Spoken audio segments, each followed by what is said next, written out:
Olá, tudo bem com você?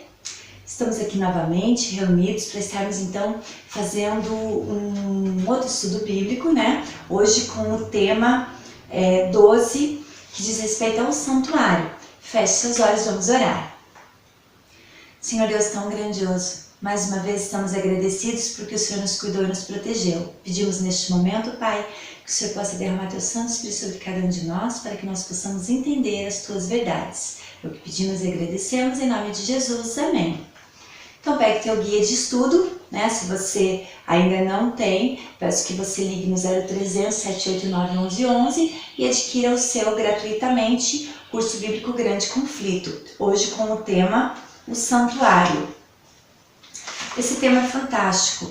Ele é um tema ímpar no cristianismo, porque ele diz respeito ao plano de salvação. Então tem tudo a ver o ritual que era feito, tem tudo a ver com o plano de salvação que Deus deixou para mim e para você. Nós vimos em lições anteriores que nós temos leis, né? As leis civis, as leis de saúde, as leis cerimoniais, que essa questão faz parte, e a lei moral, que nós vimos que é o 10º mandamento, que ela não muda. Essa lei que nós vamos ver hoje, que diz respeito ao santuário, que diz respeito à lei cerimonial, Deus mesmo deu esse modelo de santuário. Ou seja, se ele deu um modelo para Moisés, é porque existe o real, né? Se nós temos uma cópia, porque nós temos o original. Então nós vamos estar verificando aqui que o santuário terrestre foi um tipo de santuário celeste e serviu para ensinar o plano de salvação e a remissão dos pecados antes da morte de Cristo na cruz. Eu peço que você olhe lá, nós vamos estar verificando aqui. Eu deixei aqui esse mostruário para ficar mais prático, para você estar acompanhando comigo. Nós vamos ver aqui o santuário em si, né? Como ele era formado, o modelo, como Deus é fantástico, né? Ele minuciosamente, ele colocou cada detalhe, tudo tem um porquê. Então a gente vai entender aqui essas peças do santuário, né? Altar de sacrifício, pia, candelabro, mesa, altar de incenso, arca da aliança. Para quê? E por que serve tudo isso? Para que, né? O que representa isso para nós? E aqui o sumo sacerdote, desde a roupa do sumo sacerdote, que tinha pedrinhas aqui no umbral, significando ali as 12 pedras, ou seja, as 12 tribos de Israel. Então, a gente vai verificar aqui, ó, peças do santuário. Nós vamos começar aqui pelo pátio. No pátio, vocês vão estar verificando aqui que existe ali uma pia ou um altar de sacrifício. Bem na entrada do pátio, ali no número 1, tem um altar de sacrifício. Olha lá em Levítico 1:9, para que serve esse altar de sacrifício.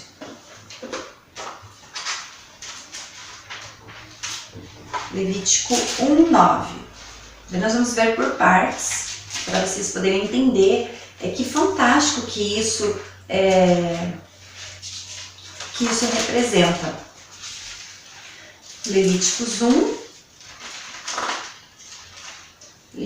1:9 diz assim: porém, as entranhas e as pernas o sacerdote as lavará com água e queimará tudo isso sobre o altar. Olha, é holocausto, oferta queimada de aroma agradável ao Senhor. Então, se nós verificarmos o santuário em si,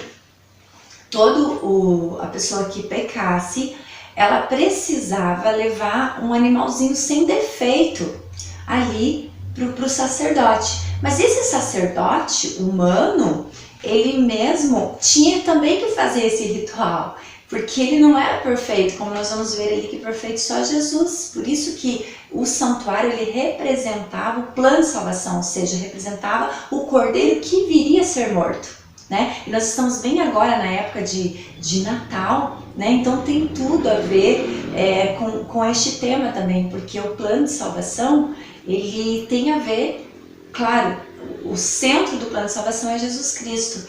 Então, a pessoa que pecasse, né? Ela tinha que levar um animalzinho sem defeito e apresentar para o sacerdote que havia feito isso antes também, porque ele também tinha que tirar os pecados dele, porque ele não era perfeito, e aí ele pegava e fazia todo esse ritual. Então nós verificamos aqui que o altar de sacrifício, Levítico 1:9, né? O altar de sacrifício. Agora olhem lá em Efésios 5:2. Efésios 5:2 diz assim, ó. Então eu vou deixar aqui, ó. Efésios 5:2. Lá para o finalzinho do Novo Testamento.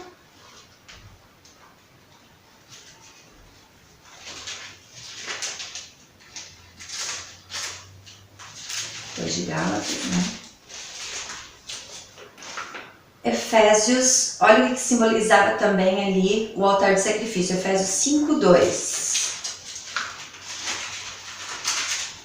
Diz assim: e andar em amor, como também Cristo nos amou e se entregou a si mesmo por nós como oferta e sacrifício a Deus em aroma suave. Então, o próprio Jesus ali, ó, o altar de sacrifício, ele simbolizava Cristo, tá? E esse é aquele altarzinho que ficava no pátio, porque o santuário ele era dividido, ele tinha o pátio, o lugar santo e o lugar santíssimo. Nós vamos estar verificando as peças de cada um deles aqui, o que representa cada um. Vamos ver lá então o que significava a pia ou bacia lá, ó. Tá lá em Êxodo 30:18, ou seja, vai falar sobre pia e bacia, ó. Êxodo 30, versículo 18. Êxodo 30, versículo 18 diz assim: farás também uma bacia de bronze com o seu suporte de bronze para lavar. Pô-la-ás entre as tendas da congregação e o altar, e deitarás água nela. Olha só, então aqui em Êxodo 30:18 está falando da bacia da água, ou seja, para que serve? Olha, Deus ele falou detalhes para Moisés, como ele deveria fazer, né? E o que isso significava, o que isso representava. Então, aqui a pia ou bacia, né? Olha lá o que significava então essa pia ou bacia. Qual era o significado dela? Olha em João 7, 37 a 39. João 7. Pode pausar para você estar procurando na Bíblia, né? Ou procurem comigo, creio que vocês já estejam bem craques, né? João 7, 37 ao 39, diz assim. 37 a 39. No último dia, o grande dia da festa, levantou-se Jesus e exclamou: se alguém tem sede, venha a mim e beba. Quem crer em mim, como diz a Escritura, do seu interior fluirão rios de água viva. Isso ele disse com respeito ao Espírito que havia de receber os que nele crescem, pois o Espírito até aquele momento não fora dado, porque Jesus não havia sido ainda glorificado. Então a pia ou a bacia simboliza o Espírito Santo. Olhem lá em Efésios 5:26 também, para ver o que significa a pia ou bacia. Efésios 5:26. Voltando lá em Efésios, né? Depois de Gálatas. 5:26 diz assim: para que a santificasse, tendo-a purificado por meio da lavagem de água pela palavra. Olha então aqui o que significa assim a pia ou a bacia, a palavra de Deus. E olha outra questão que significa ali a pia ou bacia. João 3:5. João 3:5. João 3:5 diz assim: respondeu-lhe Jesus: em verdade te digo, quem não nascer da água e do Espírito não pode entrar no reino de Deus. Olha que fantástico. Vou mostrar aqui para vocês novamente. O pátio, nós vimos ali o altar de sacrifício. Logo ao altar de sacrifício tem a bacia, que é isso que nós estamos vendo aqui. Para que ela significa? Ela significa o símbolo do Espírito Santo, a palavra de Deus, significa a pia ou bacia, e o batismo. Então esse é o significado dessa bacia. E eles estavam sim, eles tinham que ficar corretamente nos locais corretos que Deus havia falado. Eles não tiravam nem para cá nem para lá. Era bem perfeito. Procuravam, né, fazer perfeito como foi o modelo que Deus havia dado. E agora a gente vai para o lugar santo. Então nós vimos o pátio, né? O santuário ele era dividido no pátio, o lugar santo e o lugar santíssimo. No lugar santo, se a gente olhar, entrando ali, né, para dentro, peças do lugar santo. Olha lá, a primeira peça do lugar santo está lá em Êxodo 25:30. Êxodo, olha em Êxodo, vamos olhar por partes, estudo um pouquinho assim complexo, demoradinho, mas porque é importante que vocês entendam o significado dessas peças do santuário, tá? Êxodo 25, versículo 30. Diz assim: porá sobre a mesa os pães da proposição diante de mim perpetuamente, tá? Então aqui é uma questão que Deus havia falado, então, bem no lugar santo, na entrada ali, no lugar santo, da minha direita ali, ficava a mesa com 12 pães, tá? E o que simbolizava essa mesa com 12 pães? Olha lá em João 6:48. João 6:48 diz assim: eu sou o pão da vida. Então, o símbolo de Jesus, o pão da vida. E isso ficava ali na mesa, né? Então, quando entra no lugar santo, tem a mesa ali no lado direito,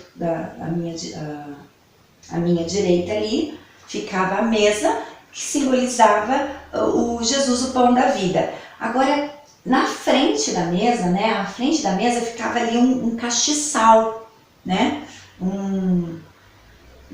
O castiçal ali, né, o candelabro, né, se você preferir. Então, veja, isso está em Êxodo 40, versículo 24. Êxodo 40, versículo 24.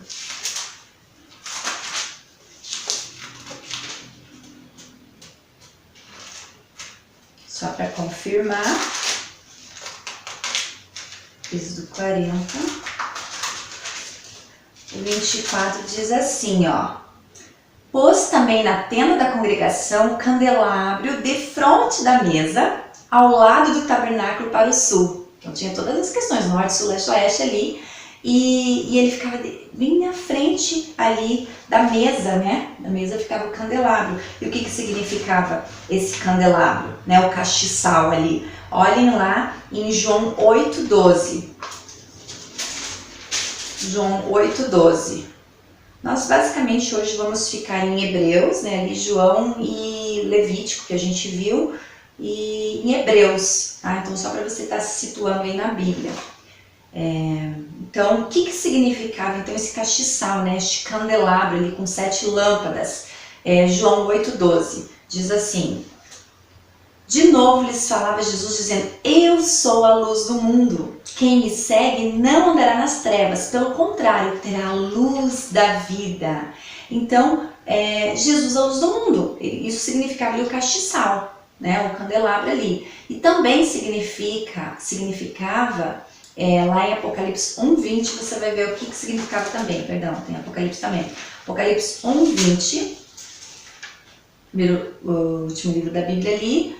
1:20 diz assim: quanto ao mistério das 7 estrelas que viste na minha mão direita e os 7 candeeiros de ouro, as 7 estrelas são os anjos das 7 igrejas e os 7 candeeiros são as 7 igrejas. Então, quando a gente olha para o santuário, né, você está verificando aqui bem, e a gente vê ali o candelabro, nós já entendemos que significa as 7 igrejas, né? As 7 igrejas ali, 7 igrejas, né, do Apocalipse. Vamos então agora ali no próximo item do lugar santo, que ele está ali entre o véu, né, o último véu ali, que divide o lugar santo do lugar santíssimo. Nós vamos estar verificando ali em Êxodo 40:26. Eu vou falar aqui para vocês vão confirmar. Ali é o altar do incenso. O altar do incenso está lá em Êxodo 40, versículo 26. Comprove, por favor. Êxodo 40, versículo 26.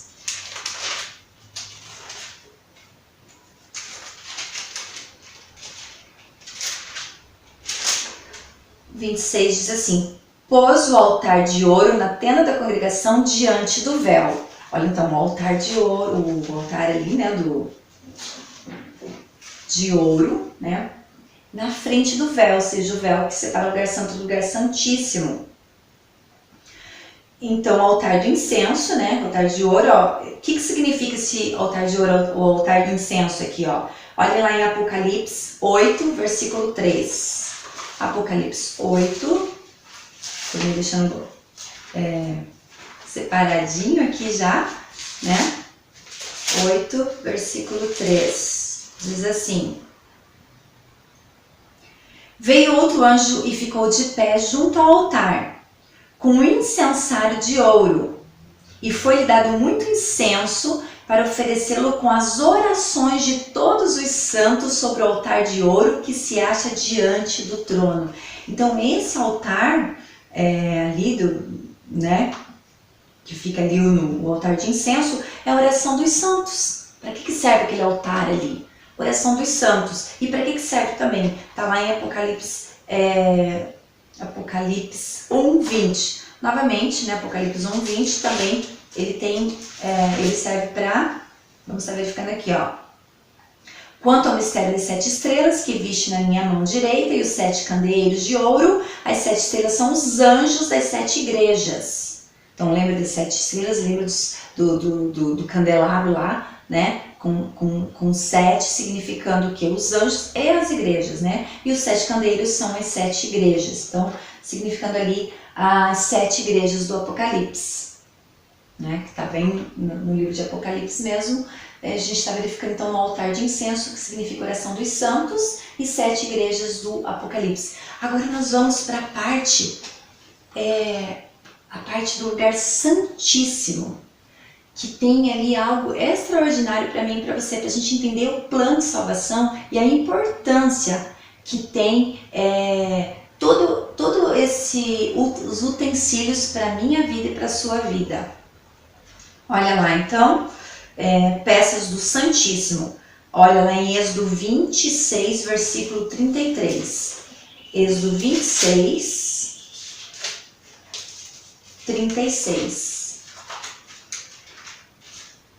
Diz assim: farás também para a porta da tenda um reposteiro de estofa azul e púrpura e carmesim e linho fino retorcido, obra de bordador. Olha que lindo isso aqui, né? O véu ali, né? Que separa, né? Então assim, ó, a Arca da Aliança, Êxodo 26, 33. 26, 33.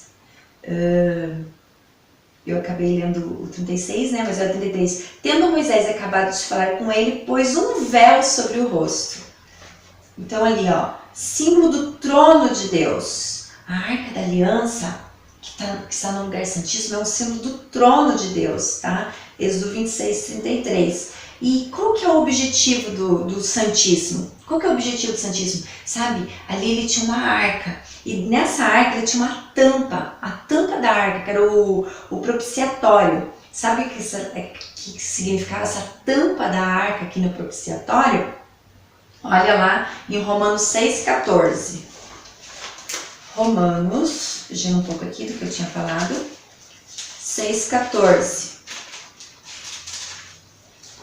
Diz assim: porque o pecado não terá domínio sobre vós, pois não estáis debaixo da lei, e sim da graça. Então, olha aqui, meus queridos, que essa tampa da arca era de ouro maciço e simbolizava a graça de Cristo. A tampa estava sobre a lei, ensinando que nós não estamos debaixo da lei, mas estamos debaixo da graça de Deus. Lembra que eu já falei várias vezes em outras lições, né? A lei, por si só, nos mostra onde estamos errando. Nós temos que ir até Deus, Jesus, para estar nos purificando e nos perdoando das nossas falhas e pecados, que a lei só nos mostra. Então, olha o significado ali da tampa, né? Olha o que significa, então, o Shekinah, que é o sinal da presença de Deus. Olha lá em Êxodo 25, o 21 e 22, o Shekinah, que é a presença de Deus. Tinha a arca da aliança ali com os anjos, um de frente para o outro, e no meio assim, o Shekinah ali, que era uma fumacinha, né? O que representava aquilo ali? Representava aquilo ali? O sinal da presença de Deus, né? Como eu já falei, mas olha lá em Êxodo 25, 21 e 22. 21 e 22 diz assim: porás o propiciatório em cima da arca, e dentro dela porás o testemunho que eu te darei. Ali verei a ti, e de cima do propiciatório, do meio dos dois querubins, né, os querubins ali que eu comentei, os anjos, né, os querubins, que estão sobre a arca do testemunho, falarei contigo acerca de tudo que eu te ordenar para os filhos de Israel. Então ali Deus, ele deu um modelo, né, colocou a arca, e ali naquela arca, na tampa daquela arca de ouro maciço ali, simbolizando a graça de Cristo, Deus colocou ali a presença ali, significava que ali estava a presença de Deus. Esse Shekinah é a presença de Deus. Era uma neblina, né, uma cena que eu falei, era uma neblina que ficava entre os dois anjos esculpidos no propiciatório para manifestar a presença de Deus. O que tinha dentro da arca? Dentro da arca algo importantíssimo. Olha lá em Hebreus 9, 4. Hebreus 9, versículo 4 diz assim: ao qual pertencia um altar de ouro para o incenso e a arca da aliança totalmente coberta de ouro, na qual estava uma urna de ouro contendo. Olha o que continha dentro dessa arca, fantástico, ó. O maná, o bordão de Arão, né? Lembra que ele floresceu? E as tábuas da aliança. Essas três coisas estavam contidas num lugar santíssimo, onde só o sumo sacerdote poderia entrar uma vez no ano. Nós vamos estar verificando aqui no dia da expiação. Todos os dias um cordeirinho era imolado, né? Ali desde ali entrando no pátio, no sacrifício, daí tinha ali a questão da pia que nós vimos, aí entramos para o lugar santo, onde o sacerdote entrava, né, para fazer todo aquele ritual. Tinha toda aquela questão ali do pão da vida, né, a luz do mundo, né, a oração aos santos. Então tinha todo este ritual, e dentro do lugar santíssimo ficava essa arca protegida, simbolizando o quê? O juízo final. E como regra para nós entendermos esse juízo final, dentro dela continha essas três questões que nós vimos aqui. Olhem lá. Então dentro, né, ali, a porção do maná, a vara de Arão e a lei de Deus. Era uma maneira de mostrar que a lei é a base do governo de Deus e do seu caráter de amor e justiça. Nós temos que ter uma base para seguirmos, né? Como nós temos as nossas leis. E a base para seguirmos e fazermos a vontade de Deus é qual? Olhando no espelho. Que é o espelho? Qual é o espelho? A lei de Deus. Que a lei de Deus, ela reflete o caráter de Deus. Então esse aqui é o nosso norte para olharmos. Isso aqui eu não estou fazendo correto. Deus, o Senhor me perdoa, me ajuda, me dê força, eu não estou conseguindo. Peça para Deus, Ele é nosso único intercessor. Então, ele simbolizava a justiça e o amor de Deus, ali a lei, né? Então, a porção do maná significava o quê? Deus proverá. A porção do maná, Deus proverá. Como Ele proveu o mantimento pro seu povo quando Ele tirou do Egito, Ele provê para mim e para você hoje. Então Deus proverá, significando que Deus está ali no controle. A vara de Arão, Deus está no controle. Então Deus proveu o alimento e Deus está no controle. Ele que escolhe, Ele que capacita os seus líderes. É Ele que nos dá o dom, né, que temos hoje. E as tábuas da lei, que significa que Deus é amor, mas Ele também é justiça. Deus é amor e Deus é justiça. Olha que fantástico. Isso aqui é um plano que Deus já havia preparado para mim e para você hoje. Por isso da importância desses itens, por isso a importância desses utensílios para mim e para você. Como eu falei, no dia da expiação, que era um dia que representava, né, que na verdade nos representa hoje, o juízo final. E naquela época representava o quê? Imagine, o ano inteiro as pessoas pecavam e pela manhã e pela tarde todo o povo ia até o sacerdote levando um animalzinho para justificar ali o teu pecado, né, para oferecer para que o seu pecado fosse perdoado. Então imagine como que não estava aquele santuário no final do ano, né? Como nós estamos agora, né, hoje, já dia 24, estamos na véspera do Natal, né? Um dia fabuloso, fantástico para mim, para você que crê que Jesus veio, morreu, ressuscitou e hoje está no céu, né? Intercedendo por mim e por você. Então imagine, naquela época passava-se o ano inteiro, nossa, nas nossas vidas, imagine no nosso dia a dia, você pode estar refletindo tudo o que aconteceu com você neste ano, né? Tudo que aconteceu neste ano. Aí você, todos os dias, imagine se nós ainda vivêssemos neste tempo, de estar ali oferecendo, eu errei, eu pequei, né? Porque tinha várias questões ali de culpa, de pecado, e nós tínhamos que estar ali apresentando sempre aquele nosso erro para que nós pudéssemos obter esse perdão. Só que acontecia, o santuário ele estava fédido, porque era sangue, né? Então assim, sacrifício ali, os animaizinhos mortos, mas o sangue era aspergido ali, né, no véu do lugar santo. Que uma vez por ano, toda essa sujeira, ela ficava lastrada ali, e o sumo sacerdote, que na verdade ali entrava o sumo sacerdote, não mais o sacerdote, o sumo sacerdote, ele entrava uma vez no ano para purificar tudo aquilo ali, tirar tudo aquele, né, aquela sujeira, aquela imundícia, que representa o meu pecado e o céu. Isso representa o juízo final, porque Jesus ele vai vir neste mundo e vai dar a sentença por cada um. Hoje que está no céu, nesse mesmo santuário, intercedendo por mim e por você. Isso aconteceu lá em 1844, quando ele saiu do lugar santo, né? Representa ali o ano inteiro no lugar santo, e no final do ano, né? Vamos colocar aqui uma vez no ano, ele entra no lugar santíssimo. Para quê? Para aniquilar tudo, para limpar toda a sujeira, todo aquele sangue que foi derramado, porque ele derramou seu próprio sangue por mim e por você uma única vez. Então aqui, o dia da expiação, ela acontecia aos 10 dias do 7º mês, lá por volta do mês de outubro, né, aqui no nosso calendário. Era um dia de santa convocação. Todos deveriam estar arrependidos do seu pecado. Acontecia então a purificação do santuário e o pecado de todos, que simbolicamente era transferido para o santuário ao longo do ano, simbolicamente, né? Neste dia era eliminado do arraial. Então nesse dia é eliminado, ali vem a questão que eles tiraram sorte ali de dois bodes, né? Um representando ali o que seria morto e o outro levando todos os pecados para o deserto, representando ali Satanás, que é o originador do pecado. E essa cerimônia simbolizava o juízo final. Está lá em Levítico 16, do 2 ao 10. Levítico 16. Vou ler aqui na íntegra, mas eu peço que você leia, que esse juízo final ele está em Levítico 16, do 2 ao 10 e 16, do 15 a 30. Tá? Então ele está explicando bem certinho essa questão aqui do dia da expiação, onde eles pegavam um animalzinho, daí no caso ele era um bode, né, um touro ali, e se tiravam sorte, que bem aqui no sumo sacerdote aqui, nessa parte do peito dele, ele tinha duas pedrinhas, e uma significa o urim e o tumim, né, que ali eles tiravam sorte para ver, para poder estar respondendo as questões do povo, né, diante da vontade de Deus.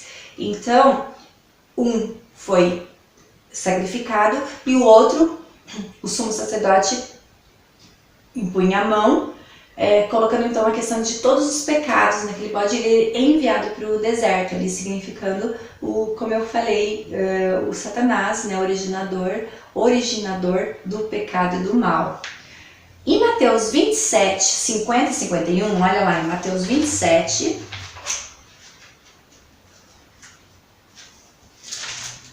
primeiro livro do Novo Testamento, Mateus 27,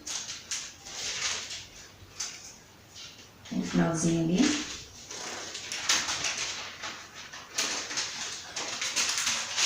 27. Olha o que aconteceu lá, Mateus 27, 50 e 51. 50 e 51 diz assim: E Jesus, clamando outra vez com grande voz, entregou o Espírito. Eis que o véu do santuário se rasgou em duas partes, de alto a baixo, tremeu a terra, fendeu-se as rochas. Este momento aqui, encontramos relato que o véu do templo, que separava o santo do santíssimo, rasgou-se de alto a baixo. Não foi de baixo, não, foi lá, invisivelmente. O dia que Jesus estava lá sendo crucificado, e quando ele falou assim, está consumado, aquele véu, onde os próprios sacerdotes, eles estavam lá no templo, porque era costume deles fazerem isso. Mas quando aconteceu isso aqui, eles ficaram impressionados, porque era tudo para eles. Aquele ritual, aquele cerimonial era extremamente algo assim que impregnava a vida deles. Desde quando uma criança nascia, ela já entendia o plano de salvação. A criança nascia, ela já sabia que ela estava ali brincando com um cordeirinho ali, mas ela sabia que ia chegar um momento que aquele cordeirinho teria morto, para representar o Jesus que viria morrer por pecado daquela criança, né, do pai, o meu e teu hoje. Então todos eles já estavam condicionados com esse plano de salvação. O que aconteceu no decorrer do tempo é o que acontece nas nossas vidas, que a gente acaba fazendo concessõezinhas, como eles começaram, por isso que Jesus veio no mundo, veio mostrar que não era assim que funcionava, porque eles começaram a fazer até negociações no pátio do templo, né? Já não estavam mais assim com aquela emoção, né? Com aquele sentimento que os antigos tinham, de reverência mesmo para o plano de salvação. Começavam a fazer barganhas, e isso que Jesus ficou irritadíssimo, e ele derrubou mesas no pátio, numa determinada situação aqui na Bíblia, vocês vão poder estar verificando. Mas por quê? Porque eles estavam fazendo concessões, às vezes nós fazemos concessões também. Né? É uma coisa que é para ser feita, é certo se fazer, nós vemos pela Bíblia, mas mas só isso, mas só isso aqui, não tem problema eu fazer só isso. E essas concessões que vamos fazer no nosso dia a dia, vamos nos afastando do plano de salvação. Então, ele se rasgou ali de alto a baixo, né? Simbolizando ali quando Cristo morreu na cruz. Esse foi um sinal de que todo o ritual do santuário terrestre, depois do templo, havia encontrado seu cumprimento e chegado ao seu final. Por isso que em Hebreus diz que foi pregado na cruz em forma de ordenanças. Então esse cerimonial não é a lei de Deus, como muitos falam, mas a lei foi abolida na cruz. Não, o que foi abolido na cruz foi esse cerimonial, porque não era mais necessário morrer nenhum cordeirinho, porque o próprio Jesus havia morrido na cruz. Então, não há mais razão para sacrifício de animais como oferta do pecado. Jesus abriu a porta da salvação para todos os pecadores. Ele derrubou a barreira entre Deus e o homem, causada pelo pecado. Lá em Apocalipse 3:20, Jesus diz assim, lá em Apocalipse 3:20, se alguém ouvir a minha voz, né, continua, muitos estão tão longe de Deus que não conseguem ouvir a sua voz. Saiba que a capacidade de Deus em perdoar é muito maior que a nossa capacidade de pecar. Olha que fantástico, a capacidade de Deus de perdoar é muito maior do que a nossa capacidade de pecar. E amém por isso, né? Nós vamos estar respondendo aqui 4 questões apenas para concluir esse estudo de hoje. Como o pecador podia obter o perdão no tempo do Antigo Testamento? Agora você já sabe a resposta. Como que o pecador no Antigo Testamento podia obter o perdão? Isso está lá em Levítico, né? Não li em cima, né? Propositalmente. Olhem lá em Levítico 4, do 27 a 30. Levítico 4. Do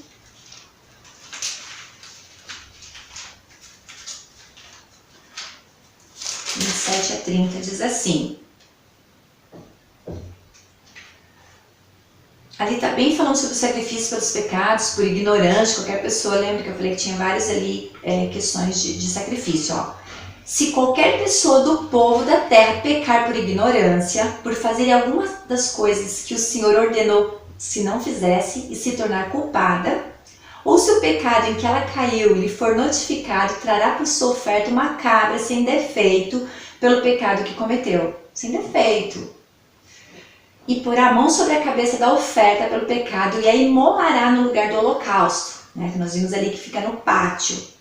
Então o sacerdote, com o dedo, tomará do sangue da oferta e porá sobre os chifres do altar do holocausto, e todo o restante do sangue derramará à base do altar. Olha só. Então tinha todo um ritual ali. Tirará toda a gordura, como se tira a gordura do sacrifício pacífico, o sacerdote a queimará sobre o altar como aroma agradável ao Senhor, e o sacerdote fará expiação pela pessoa e ele será perdoado. Então aqui eu parei aqui no 31, né, mas nós era até o 30, mas só para você ter uma ideia de como era ali o ritual, e era certeiro, ou seja, todos os dias, 2 vezes ao dia era feito esse cerimonial. Então, como o pecador podia obter o perdão do pecado, levando ali uma oferta sem defeito, né, apresentando ali para o sacerdote que estava representando Cristo no momento. Quem é o nosso sumo sacerdote nos dias atuais? Olha lá em Hebreus 8, 1 ou 3, depois leia só o 6. Hebreus 8, 1 ao 3.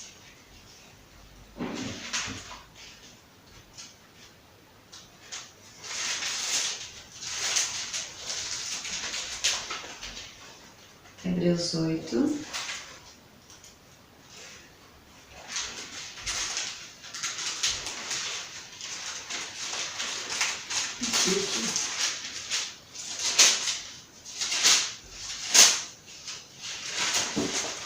Hebreus 8, do 1 ao 3. Diz assim: ora, o essencial das coisas que temos dito é que possuímos tal sumo sacerdote que se assentou à destra do trono da majestade nos céus, como ministro do santuário e do verdadeiro tabernáculo que o Senhor erigiu, e não o homem. Olha, tem um tabernáculo no céu, que o Deus erigiu, não o homem. Pois todo sumo sacerdote é constituído para oferecer tanto dons como sacrifícios. Por isso, era necessário que também esse sumo sacerdote tivesse o que oferecer. Olha o 6. Agora, com efeito, obteve Jesus ministério tanto mais excelente quanto é ele também, mediador da superior aliança instituída com base em superiores promessas. Então, só Jesus, ele é excelente, ele tem excelência. Então, ele é o nosso sumo sacerdote. Quem é o sacrifício perfeito pelos pecados? Continuei lendo Hebreus 9, 29 agora. 9, 29 diz assim.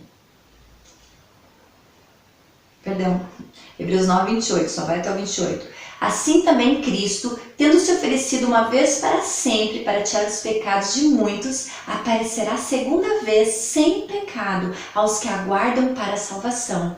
Olha bem esse verso, grave esse verso. Assim também Cristo, tendo se oferecido uma vez para sempre para tirar os pecados de muitos, aparecerá a segunda vez sem pecado aos que o aguardam para a salvação. A segunda vez é a volta de Jesus.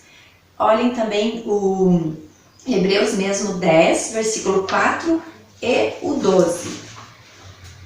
Hebreus 10, o 4 diz assim: porque é impossível que o sangue de touros e de bodes remova pecados. É impossível. Ali era um símbolo, né? Era uma maneira que as pessoas, que Deus nos deixou, né? Deixou ali as pessoas do passado, para que elas entendessem o plano de salvação. Nós já vivemos nesse plano de salvação que nós vivemos depois da morte de Jesus na cruz. Eles ainda aguardavam Jesus vir, mas eles aguardavam com eles tinham essa certeza em mente, que aquele ritual, ele mostrava, ele apontava para a salvação em Cristo Jesus. Olhem lá o 12 agora, ó. Jesus, porém, tendo oferecido para sempre o único sacrifício pelos pecados, assentou-se à destra de Deus. Lembra que eu falei? O lugar santíssimo, ele representa, né? E representa hoje o juízo final, onde Jesus sai do lugar santo, né, que aconteceu na questão de 1844, aquele grande desapontamento que as pessoas, os estudiosos estavam verificando, e eles dataram um dia, né, ali 22 de outubro de 1844, em que Jesus voltaria, e de acordo com as profecias caía naquele dia, embora a Bíblia diz bem claro que não sabemos nem o dia nem a hora que Jesus vai voltar. né? Mas ali a data estava correta, mas o acontecimento não estava correto. A data era correta, algo estaria acontecendo, mas não que Jesus estivesse voltando, e sim que ele estava passando do lugar santo para o lugar santíssimo, né? Onde ele ia fazer a purificação do santuário, onde ele está hoje intercedendo por mim e por você, porque a porta da graça ainda está aberta. Nós vamos estar verificando isso no próximo tema do juízo final. Mas esse é o plano de Jesus. Então, quem é o sacrifício perfeito? Jesus. O que Jesus pode fazer por nós? Então, o que ele faz por nós? Olha lá em Hebreus mesmo, do 7, do 22 ao 27. Volta ali, 7, do 22 ao 27 diz assim: por isso mesmo, Jesus se tem tornado fiador da superior aliança. Ora, aqueles são feitos sacerdotes em maior número, porque são impedidos pela morte de continuar.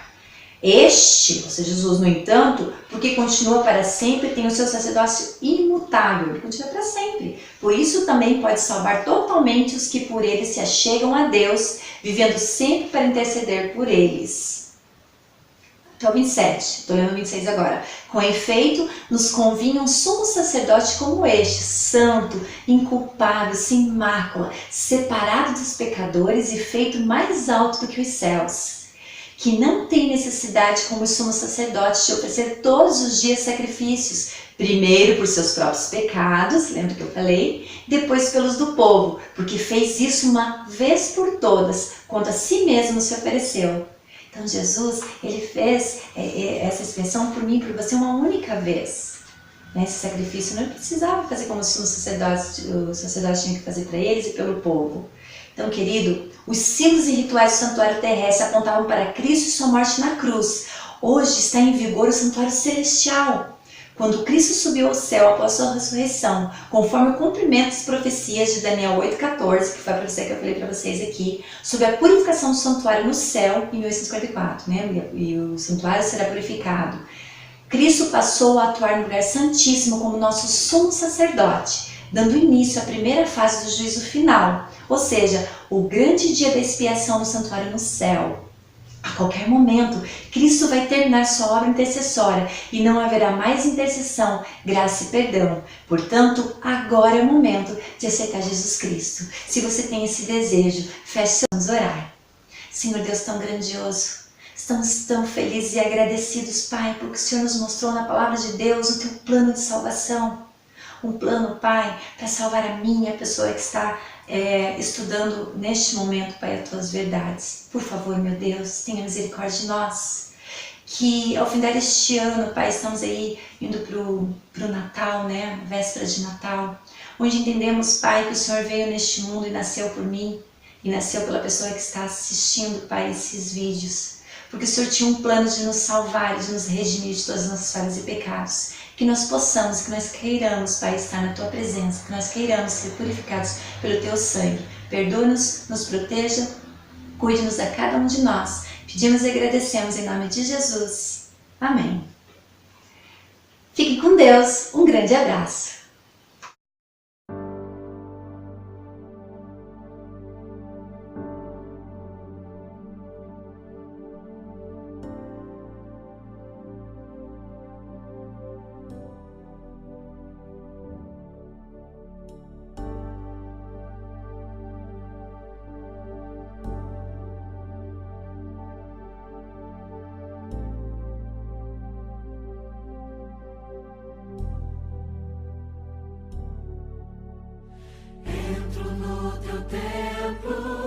Santuário no templo, quero te adorar como tu desejas, quero te servir como tu me pedes.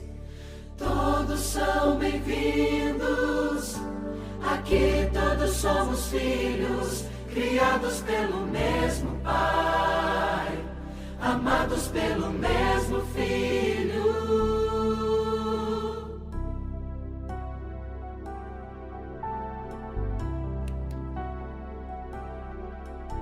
Depois de 6 dias, depois de criar a vida e ver que tudo era bom, e ver que tudo era bom, Não ergueste um templo de pedra, não fundaste uma igreja para te adorar, Senhor, para te adorar, Senhor.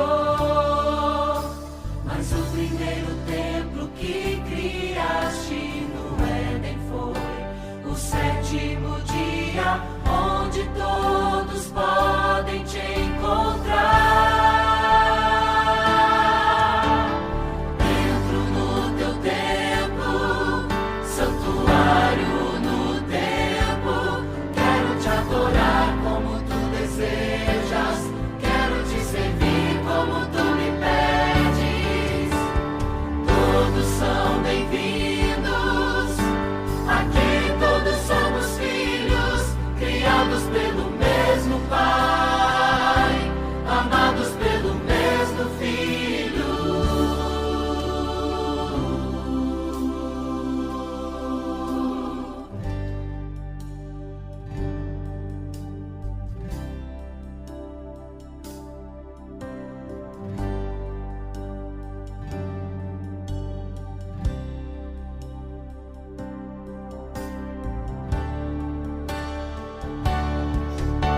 Depois de 6 dias, depois de criar a vida e ver que tudo era bom, e ver que tudo era bom, não ergueste um templo de pedra, não fundaste uma igreja para te adorar, Senhor, para te adorar, Senhor.